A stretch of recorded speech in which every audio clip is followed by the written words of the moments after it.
जय हिंद आप सभी को हमारे हिंदी साहित्य के 15 प्रश्नों की श्रृंखला में बहुत बहुत स्वागत है। 15 प्रश्नों की श्रृंखला में वही प्रश्न रखे गए हैं जो परीक्षा की दृष्टि से बेहद ही महत्वपूर्ण हैं और परीक्षाओं में पूछे हुए प्रश्न हैं। तो आशा करती हूँ कि आपको हमारी वीडियो पसंद आएगी और अगर आपको हमारी वीडियो पसंद आती है तो वीडियो को लाइक कीजिएगा। चैनल पर पहली बार है तो चैनल को सब्सक्राइब कीजिएगा। तो आज की क्लास में देखते हैं कि कौन कौन से 15 प्रश्न हैं जो परीक्षा की दृष्टि से बेहद ही महत्वपूर्ण है। तो चलिए देखते हैं। तो आज की क्लास में हमारा जो पहला प्रश्न है वो है वर्णानुप्रास के कवि कौन कहे जाते हैं? सूरदास, तुलसीदास, कबीर की रहीम। तो वर्णानुप्रास के जो कवि हैं वो कौन कहे जाते हैं? वो तुलसीदास कहे जाते हैं। इन्हें वर्णानुप्रास का कवि कहा जाता है।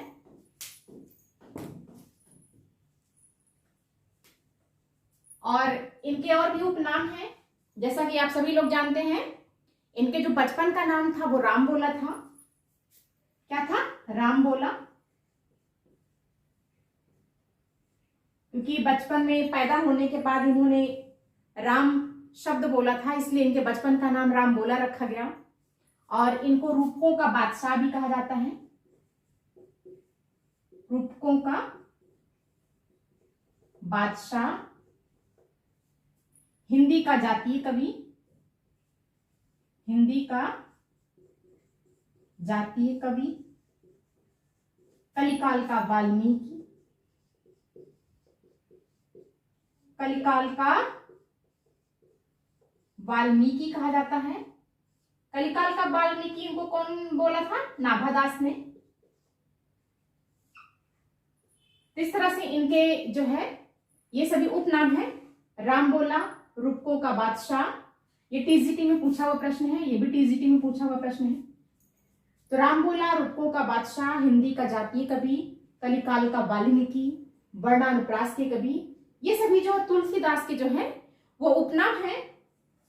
अगर हमारी पहले वाली वीडियो आपने देखा होगा तो उसमें मैंने ये प्रश्न रखा था कि जो है तुलसीदास के जो नाम हैं सारे उपनाम, एक क्वेश्चन में हमने सारे उपनाम दिए थे।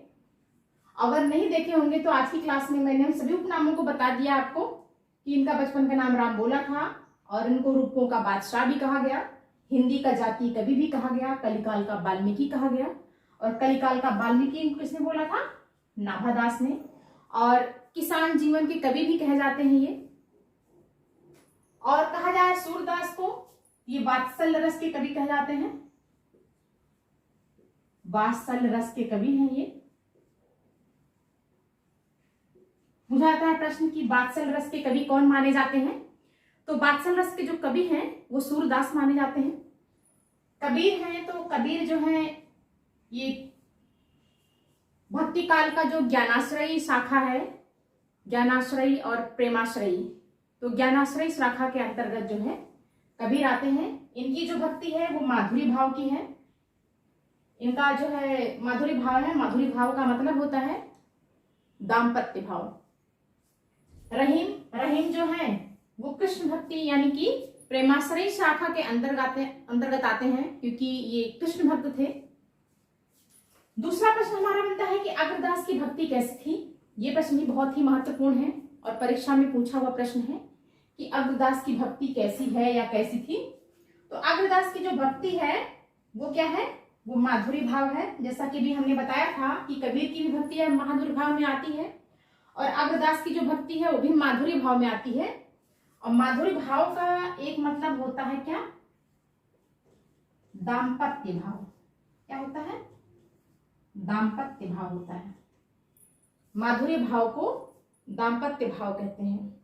तो इनकी जो भक्ति क्या है? माधुरी भाव है। और मीरा की भक्ति अगर देखा जाए तो प्रेम भाव में आती है।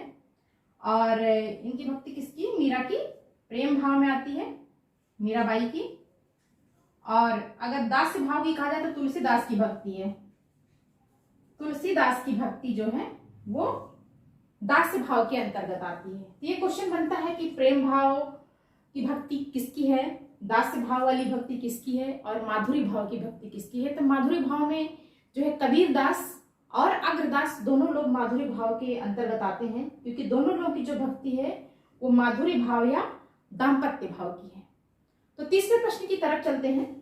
हमारा तीसरा प्रश्न है कि तत्व तत्वदीप निबंध किसकी रचना है? विट्ठलनाथ की, वल्लभाचार्य की, नाभादास की या कबीर की? तो जो तत्वदीप निबंध है ये वल्लभाचार्य की रचना है। दूसरा वाला जो ऑप्शन है वो इसमें सही होता है कि तत्वदीप निबंध जो है वो वल्लभाचार्य की रचना है। इनकी और भी जो है रचनाएं हैं, जैसे अणुभाष्य था, अणुभाष्य, इनके जो पुत्र हैं विट्ठलनाथ उन्होंने इसको जो है कंप्लीट किया था, क्योंकि इनकी ये अपूर्ण रचना है। क्या है? अपूर्ण रचना है। और तीसरे कृष्ण भाष्य है। कृष्ण भाष्य 10वां स्कंद हो गया, 10वां स्कंद हो गया। इस तरह से इनकी बहुत सारी रचनाएं हैं। और नाभादास की जो है वो भक्तमाल है। कबीर की हो गई तो कबीर की विजक नाम से है। इस तरह से इनकी रचनाएं हैं। चौथा प्रश्न है कि संकादि संप्रदाय के जनक कौन थे? तो संकादि संप्रदाय के जो जनक थे वो कौन थे? तीसरा वाला ऑप्शन सही है कि संकादि संप्रदाय के जो जनक थे वो निम्बार्काचार्य थे। कौन थे? निम्बार्काचार्य। तीसरा वाला ऑप्शन सही है। और अगर चारों ऑप्शन की अगर बात करें, चारों ऑप्शन को देख लेते हैं, तो रामानंद किस संप्रदाय के थे? रामावत संप्रदाय के, रामावत संप्रदाय। और विष्णु स्वामी का देखा जाए तो ये किसके थे? रुद्र संप्रदाय। विष्णु स्वामी रुद्र संप्रदाय के जनक थे। शंकराचार्य को देखा जाए तो शंकराचार्य जो थे इनका जो संप्रदाय था वो क्या था? स्मार्त संप्रदाय।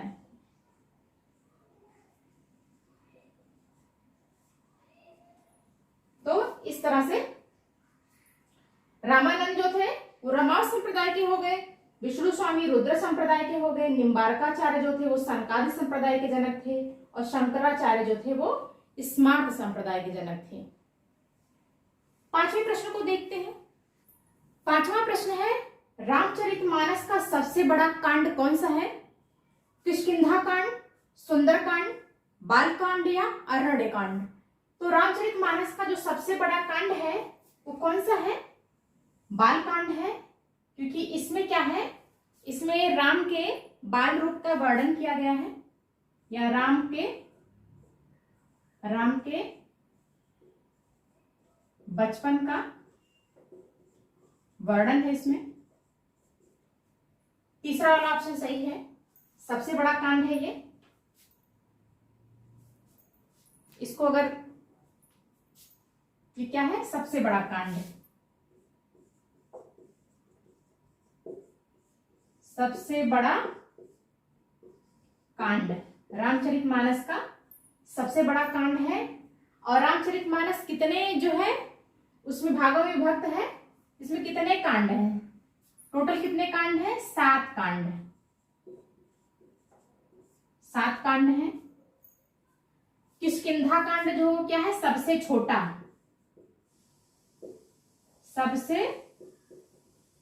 सबसे छोटा कांड है।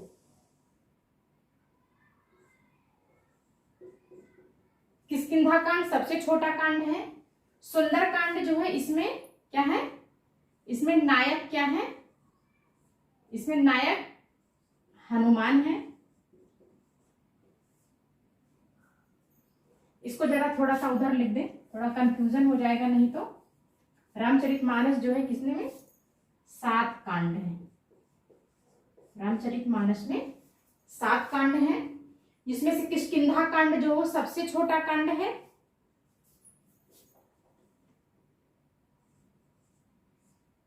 किष्किंधा कांड सबसे छोटा कांड है। सुंदर कांड है, इसके जो नायक हैं ये हनुमान हैं, क्योंकि सुंदर कांड में जो है आपको हनुमान की वीरता का वर्णन मिलेगा, जैसे लंका दहन हो गया, सीता का पता लगाना, लंका जाना। तो जहां जहां पे इनका रोल था उसमें अपनी बुद्धि और विवेक से इन्होंने जो कार्य किया है वो सब का सब वर्णन तुलसीदास ने सुंदरकांड में किया है। कि कैसे वो लंका पहुंचते हैं, आगे कौन कौन सी उनके राह में कौन कौन सी बाधाएं आती हैं, उन सब का वर्णन, किस तरह चतुराई से वो उन सब का सामना करते हैं। तो उन सब का जो वर्णन है वो आपको सुंदरकांड में मिलेगा, इसलिए इसके नायक हनुमान माने गए हैं। और जो बाल कांड है, बाल कांड में राम के बचपन का वर्णन है और यही सबसे बड़ा कांड है। तो इसलिए हमारा तीसरा वाला जो ऑप्शन है, रामचरितमानस का जो सबसे बड़ा कांड है वो बाल कांड है। और अरण्य कांड है, तो अरण्य कांड में क्या है, जब राम सुग्रीव से मिलते हैं जंगल में, तो सुग्रीव और बाली के बीच के युद्ध का वर्णन है और सुग्रीव और राम की मित्रता का वर्णन है। वहां हनुमान जी मिलते हैं तो हनुमान के भी मिलन का वर्णन है। तो अरण्य कांड में तुलसीदास ने सुग्रीव बाली के लड़ाई का और सुग्रीव का राम से मित्रता का वर्णन किया है। वो किसमें है, वो अरण्य कांड में है। छठवां प्रश्न है कि निम्न में से तुलसीदास की कौन सी रचना अवधी भाषा में है? रामचरितमानस, विनय पत्रिका, कवितावली या गीतावली? तो पहला ऑप्शन जो है ये सही है कि रामचरितमानस जो है वो तुलसीदास की जो रचना है ये अवधी भाषा में है। पहला वाला ऑप्शन सही है। और रामचरितमानस को जो है रामचंद्र शुक्ल ने जो है अवधी भाषा का एक सर्वश्रेष्ठ महाकाव्य माना है। तो इस तरह से अगर ये क्वेश्चन बने कि रामचरितमानस को किसने अवधी भाषा का सर्वश्रेष्ठ महाकाव्य माना है, तो रामचंद्र शुक्ल ने माना है। या ये क्वेश्चन बनता है कि किस महाकाव्य को अवधी भाषा का सर्वश्रेष्ठ महाकाव्य कहा गया, तो रामचरितमानस। तो 2-3 प्रश्न इसमें बनते हैं। बाकी विनय पत्रिका ये अवधी भाषा में हो गया, अवधी भाषा में, और विनय पत्रिका ये ब्रज भाषा में है, ब्रज भाषा, ये भी ब्रज भाषा, ब्रज भाषा, और ये भी ब्रज भाषा। विनय पत्रिका भी ब्रज भाषा में है, कवितावली भी ब्रज भाषा में है, गीतावली भी ब्रज भाषा में है। लेकिन अगर आपको जानकी मंगल मिल जाए, पार्वती मंगल मिल जाए, बरवे रामायण मिल जाए, तो इनकी 4 रचनाएं हैं जो वो जो है अवधी भाषा में है। रामचरितमानस, जानकी मंगल, बरवे रामायण और पार्वती मंगल, ये 4 रचनाएं इनकी अवधी भाषा में है। और ये विनय पत्रिका, कवितावली, गीतावली, ये सब जो है ये ब्रज भाषा की रचनाएं हैं। तो हम अपने 7वें प्रश्न को देखते हैं। 7वां प्रश्न है कि तुलसीदास को बुद्धदेव के बाद सबसे बड़ा लोकनायक किसने कहा? हजारी प्रसाद द्विवेदी ने, जॉर्ज ग्रियर्सन ने, शिव सिंह सेंगर ने कि अग्रदास ने? तो तुलसीदास को बुद्धदेव के बाद सबसे बड़ा लोकनायक जॉर्ज ग्रियर्सन ने कहा था। दूसरा वाला जो ऑप्शन है वो सही है। और हजारी प्रसाद द्विवेदी ने इनको क्या कहा था? भारतवर्ष का लोकनायक, भारतवर्ष का लोकनायक, ये किसने कहा था? ये हजारी प्रसाद द्विवेदी ने कहा था। भारतवर्ष का लोकनायक हजारी प्रसाद द्विवेदी ने कहा, और बुद्धदेव के बाद सबसे बड़ा लोकनायक वो जॉर्ज ग्रियर्सन ने कहा। 8वां प्रश्न है, इन लोगों का कोई कथन नहीं है। 8वां प्रश्न है, रामचरितमानस को उत्तर की बाइबल किसने कहा? जॉर्ज ग्रियर्सन ने, रामचंद्र शुक्ल ने, नगेंद्र ने कि हरिऔध ने? तो रामचरितमानस को उत्तर की बाइबल भी जॉर्ज ग्रियर्सन ने कहा। पहला वाला ऑप्शन सही है।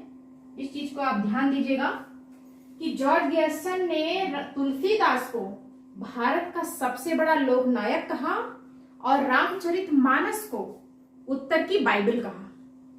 ये क्वेश्चन मोस्ट इंपॉर्टेंट क्वेश्चन है। दोनों प्रश्न बहुत ही महत्वपूर्ण है और दोनों प्रश्न परीक्षाओं में पूछे हुए प्रश्न हैं कि उत्तर की बाइबल किसे कहा जाता है। तो उत्तर की बाइबल रामचरितमानस को कहा जाता है, या उत्तर की बाइबल रामचरितमानस को किसने कहा? तो उत्तर की बाइबल रामचरितमानस को जॉर्ज ग्रियर्सन ने कहा। और तुलसीदास को बुद्धदेव के बाद सबसे बड़ा लोकनायक किसने कहा? तो तुलसीदास को बुद्धदेव के बाद सबसे बड़ा लोकनायक जॉर्ज ग्रियर्सन ने कहा। और भारतवर्ष का लोकनायक तुलसीदास को हजारी प्रसाद द्विवेदी ने कहा। ये सारे प्रश्न बहुत महत्वपूर्ण है। तो 8 प्रश्न कंप्लीट हो गए। 9वां प्रश्न देखते हैं। 9वां प्रश्न है, किसने कहा तुलसीदास मुगल काल में सबसे महान व्यक्ति थे? हजारी प्रसाद द्विवेदी ने कहा कि स्मिथ ने कहा, जॉर्ज ग्रियर्सन ने कहा कि गार्सा द तासी ने कहा? तो तुलसीदास मुगल काल में सबसे महान व्यक्ति थे, ये जो कथन है ये स्मिथ का है। स्मिथ ने कहा था कि तुलसीदास मुगल काल में सबसे महान व्यक्ति थे। 10वां प्रश्न है कि भारतवर्ष का लोकनायक वही हो सकता है जो समन्वय करने का अपार धैर्य लेकर आया हो। यानी भारतवर्ष का लोकनायक वही हो सकता है जो समन्वय करने का अपार धैर्य लेकर के आया हो। ये कथन किसका है? रामचंद्र शुक्ल का है कि महावीर प्रसाद द्विवेदी का है, या हजारी प्रसाद द्विवेदी का है, या डॉक्टर रामकुमार वर्मा का है? तो जो ये कथन है ये हजारी प्रसाद द्विवेदी का कथन है। इन्होंने जो है क्या कहा कि भारतवर्ष का लोकनायक वही हो सकता है जो समन्वय करने का अपार धैर्य लेकर के आया हो। और इन्होंने और भी क्या कहा था? भारतवर्ष का लोकनायक कहा था। क्या? भारतवर्ष का लोकनायक, ये तुलसीदास को कहा था। भारतवर्ष का लोकनायक तुलसीदास को कहा था। तुलसीदास को कहा।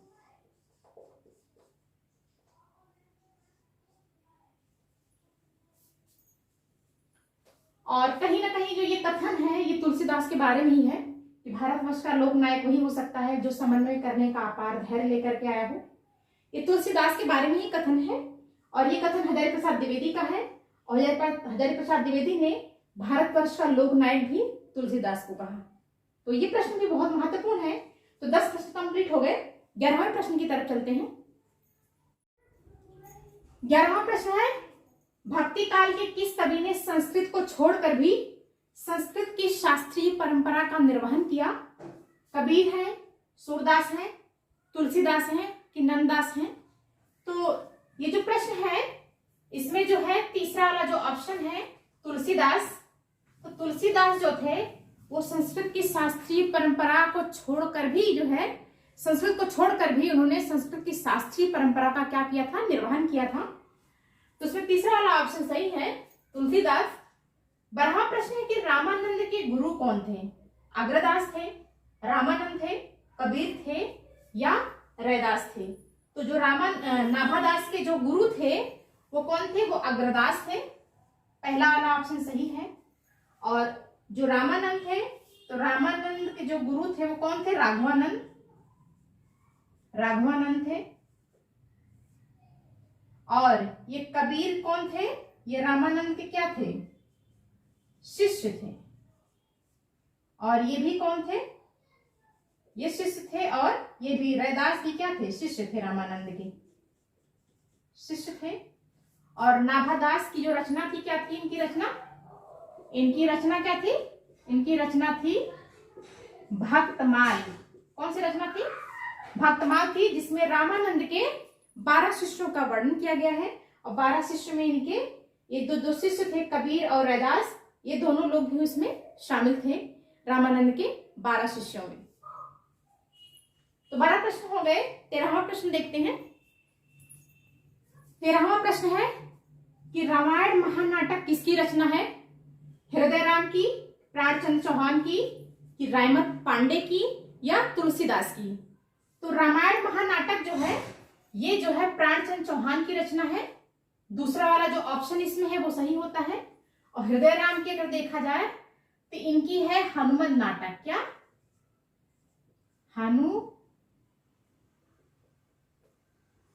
हनुमान नाटक।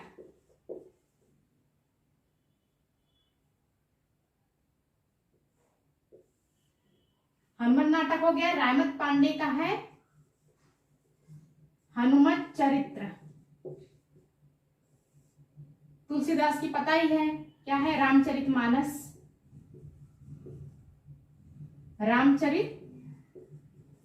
मानस है। दोहावली, गीतावली, जानकी मंगल, पार्वती मंगल, बरवे रामायण, रामलला, नहछू, ये सब जो है तुलसीदास की रचनाएं हैं। 14वां प्रश्न है कि अर्ध कथानक किसकी रचना है? बनारसीदास जैन की, कबीर की, सुंदरदास की नंददास की? तो जो अर्ध कथानक है ये बनारसीदास जैन की रचना है। तो पहला वाला जो ऑप्शन है वो सही है। कबीर की आप सभी को पता है बीजक है। कबीर की क्या है? बीजक है। सुंदरदास की जो प्रसिद्ध प्रमुख ग्रंथ है वो क्या है? ज्ञान समुद्र, ज्ञान समुद्र, और क्या है दूसरा? सुंदर विलास, सुंदर विलास है। और नंददास की देखना है तो नंददास की बहुत सारी रचनाएं हैं, जैसे मान मंजरी, मान मंजरी, रूप मंजरी, रूप मंजरी हो गया, विरह मंजरी हो गया, विरह मंजरी, और सुदामा चरित, भ्रमर गीत, ये सब जो है इनकी बहुत सी रचनाएं हैं नंददास की। तो 14 प्रश्न हो गए। अब हमारा 15वां और आखिरी प्रश्न देख लेते हैं कौन सा है। हमारा 15वां और आखिरी प्रश्न है कि ध्रुव चरित्र किसकी रचना है? लालदास की, नरोत्तम दास की, भिखारी दास की, या कवि गंग की? तो जो ध्रुव चरित्र है वो नरोत्तम दास की रचना है, और इसमें जो ध्रुव थे उनकी जो है भक्ति का वर्णन और उनके जीवन का वर्णन है। तो इसमें कौन सा ऑप्शन सही है? दूसरा वाला ऑप्शन है नरोत्तम दास। तो ध्रुव चरित्र किसकी रचना हो गई? नरोत्तम दास की रचना हो गई। और इनकी जो अगर देखा जाए लालदास की, तो जो लालदास की जो रचना है इनकी अवध विलास है। तो हमारी 15 प्रश्नों की जो श्रृंखला है वो आज ही समाप्त होती है। और वीडियो अगर आपको अच्छा लगा हो तो वीडियो को लाइक कीजिएगा और कमेंट बॉक्स में जरूर बताइएगा कि आपको हमारा वीडियो कैसा लगा। और चैनल पर अगर पहली बार है और आप हमारे वीडियो को देख रहे हैं, हिंदी साहित्य संबंधी तैयारियां कर रहे हैं, तो चैनल को सब्सक्राइब भी कीजिएगा। तो आज की क्लास देखने के लिए आप सभी का बहुत बहुत धन्यवाद।